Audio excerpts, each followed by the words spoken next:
Olá, família da paz, Deus abençoe muito a sua vida. Aqui nós estamos novamente para mais um momento leitura bíblica em um ano. Vem conosco nessa aventura maravilhosa.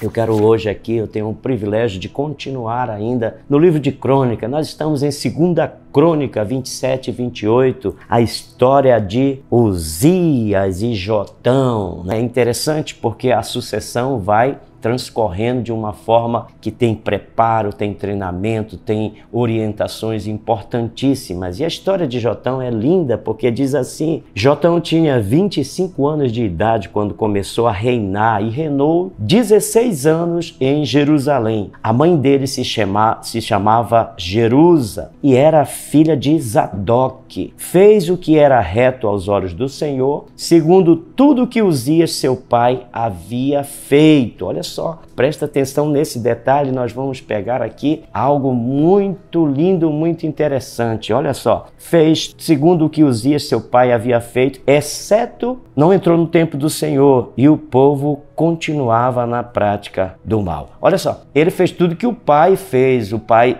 dele, né? Uzias, só não entrou no templo. Agora, essa história do entrar no templo, ela que merece um destaque. Ela está aqui em 2 Crônicas, um capítulo antes, no capítulo 26. Eu vou aqui te contextualizar, porque vale a pena esse momento do pai do Jotão, né, Uzias. O que ele fez e por que fez? Aqui você vai ver a soberba no coração do homem. Isso é muito perigoso. Meu Deus, nós que lidamos com liderança de célula, nós que estamos à frente de um rebanho, nós que temos um chamado e uma vocação, até mesmo você que está envolvido no trabalho secular, mas que já ganhou destaque, toma cuidado. A Bíblia diz que a altivez de espírito produz a queda e a soberba a ruína. O orgulho é algo que de uma linha muito tênue, muito fina, sofisticada, que vem com uma anestesia que às vezes nós nem nos percebemos. E entrou isso no coração de Lúcifer e aqui no coração do rei Uzias. É muito triste essa história, quando diz que o Jotão fez tudo o que o pai havia feito, menos esse ato de adentrar ao templo achando que já era o cara, né? Isso está registrado em 2 Crônica 26, do 14 ao 19. Vamos acompanhar aí na sua casa, aí liga a sua Bíblia. Diz assim, versículo 14: Uzias preparou para todo o exército escudos. Olha, ele começou a criar coisas, armas de guerra, escudos, lanças, capacete, couraças, arcos e fundas para atirar pedra. Versículo 15, em Jerusalém ele fabricou máquinas inventadas por homens peritos. O cara era fera, meu irmão, que foram colocadas essas máquinas nas torres e nos cantos das muralhas para atirarem flechas. Eu imagino que era aquelas parecidas com o filme do Rambo, né? Um negócio louco demais. E esse cara inventou isso. E diz aqui que depois dessas invenções, a fama de Uzias se espalhou até muito longe, porque ele foi maravilhosamente ajudado até se tornar muito poderoso. Deus ajudou o cara, trouxe fama, trouxe destaque, deu criatividade para ele. Só que, meu amigo, essa questão de inventar coisas, tem muita gente aí achando que criou algo inédito, que descobriu a pólvora, reinventou a roda. Para com essa leseira, porque Salomão já dizia, não há nada novo debaixo dos céus e da terra. O cara se envaideceu, rapaz, esqueceu quem foi que habilitou ele para criar todas essas invenções. Aí olha o que acontece, ele está se envaidecendo, se orgulhando. No 16 diz, mas depois que Uzias se tornou poderoso, o coração dele se exaltou para a sua própria ruína. Não adianta, meu amigo. Vai se envaidecer? Tem que aprender. Tudo é por causa do eterno. Não adianta você achar que eu sou um bom pastor, eu sou bom nisso. Você pode até ser, mas é Ele quem está te dando toda essa concessão de graça. Aí diz então que ele cometeu uma transgressão contra o Senhor, seu Deus, pois entrou no templo do Senhor para queimar incenso no altar do incenso. Agora eu acho isso aqui interessante, porque ali tinha um sacerdotes corajosos.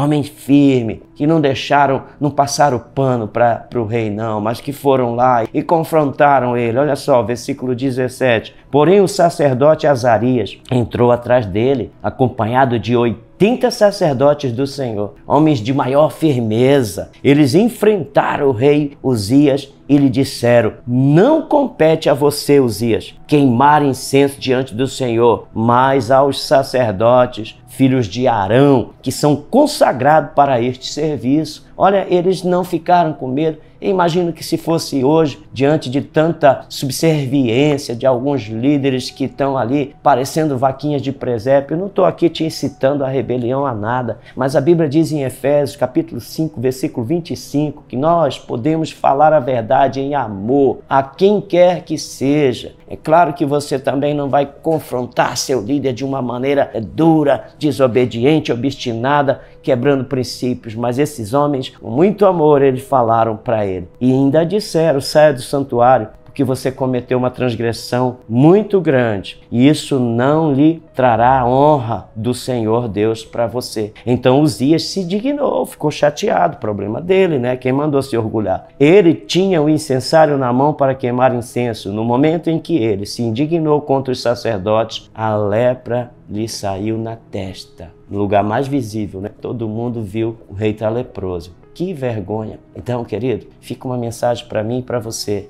Vamos ficar vigilantes, não vá se ensoberbecer com nada, porque tudo é dele, tudo é para ele. E aí a gente continua ainda pegando essa mesma gancho aqui de rebelião de Uzias para uma história do Salmo 84. Esse salmo ele foi escrito pelos filhos de Corá, os coraitas. E aqui eu quero te contextualizar, pegando algumas anotações aqui de um livro muito legal, que eu gosto muito, fazer aqui uma propaganda gratuita, né? Quem é Jesus, do Alessandro Vilas Boas. É interessante porque ele menciona algumas questões desses meninos que são os filhos de Corá. Números 26, 10, 11 diz: quando a terra abriu a boca e os tragou com Corá, morrendo aquele grupo, quando o fogo consumiu 250 homens, isso serviu de advertência, mas os filhos de Corá não morreram. Não sei como aconteceu isso, mas a Bíblia diz que esses 250 homens, persuadidos, influenciados por esses 3 homens, né, Datã e Abirão, que se rebelaram contra Moisés, dizendo: porventura Deus fala só com você, Moisés? Também nós não podemos ser sacerdote, nós não podemos ouvir a Deus e falar face a face? E Moisés disse: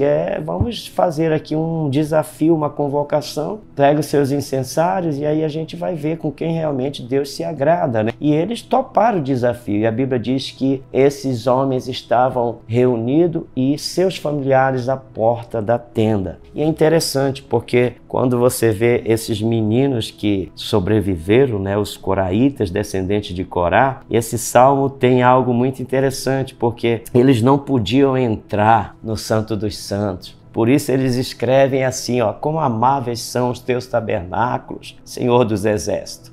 Eles só tinham acesso limitado a buscar Deus. Mas o que é interessante na vida desses meninos, que eles aprenderam com os pais o que não deveria fazer. Eles criaram uma paixão tão grande pelo Eterno, que ele diz: quão amáveis são os teus tabernáculos, Senhor dos Exércitos. Minha alma suspira e desfalece pelos teus átrios. Era o lugar onde eles podiam ir, era o limite ali. Eles mesmo estando limitados por causa da sentença que Deus havia dado a eles por conta do castigo que foi dado aos pais, mas eles ainda estão apaixonados por Jesus. Isso para mim é muito lindo, porque às vezes a gente tem muita tendência de culpar os pais. Eu vejo cristãos, jovens, adolescentes aprisionados nessa maldição hereditária. Parece que nunca acaba, parece que nunca progride, nunca avança. É a mesma história, a mesma ladainha, e esses meninos estão dando um exemplo tão precioso de que nossos pais falharam, nossos pais erraram, mas nós não, vamos nos apaixonar pelo Eterno. E ele diz: o pardal encontrou casas, andorinha ninhos para si. onde acolhe os seus filhotes perto dos teus altares, Senhor dos exércitos, Rei meu e Deus meu. Olha só, eu quero saltar aqui para o versículo 10. Isso aqui é muito lindo. Eu podia ler o Salmo todo e daria uma meditação tão linda, mas não temos tempo para isso tudo. O versículo 10 diz: pois um dia nos teus átrios vale mais do que 1000. Prefiro estar à porta da casa do meu Deus a permanecer nas tendas das perversidades. Sabe o que eles estão dizendo nessa oração para Deus, o Eterno? Ele diz: Deus, nossos pais falharam. Foi na porta da congregação, foi na porta da nossa casa que nós vimos a terra se abrir. Nós vimos a terra engolir os nossos pais. E nós queremos dizer para o Senhor que temos uma aliança. Mesmo que a gente não entre no Santo dos Santos, mas aqui no átrio, nós contemplamos a Tua presença linda, maravilhosa. Nós preferimos estar aqui do que na porta das rebeldias. Uau, meu Deus, que mensagem linda, poderosa, maravilhosa. Eu continuaria aqui porque está tão gostoso isso, mas eu ainda quero falar um pouquinho somente em João 18, porque a Bíblia é cheia de histórias tão lindas, tão especiais. E essa história de João 18 é a história de um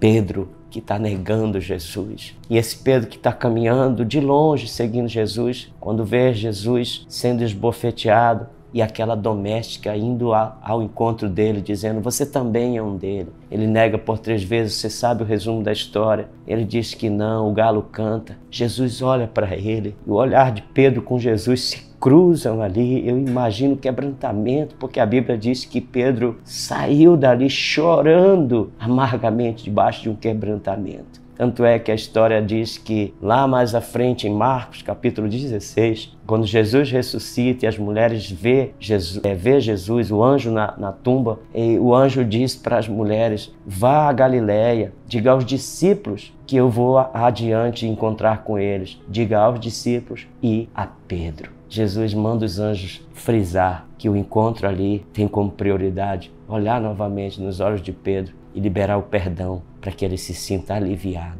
Deus trabalha assim com a misericórdia, com a graça. Não sei o que está te afligindo, o que tem te perturbado, mas eu quero te dizer que Jesus é o Deus do recomeço. Ele quer te dar uma segunda chance, olhar nos teus olhos e dizer: você me ama, e você responder do outro lado dizendo: eu te amo, Jesus. Mesmo que o meu amor seja falho, eu não desisto, eu continuo com o Senhor. Um beijo pro seu coração. Até a próxima, fica na paz. Não esquece de enviar esse vídeo aí para todos os teus amigos, teus parentes, membros da tua célula, do teu setor, do teu distrito. Um abraço, até a próxima. Paz.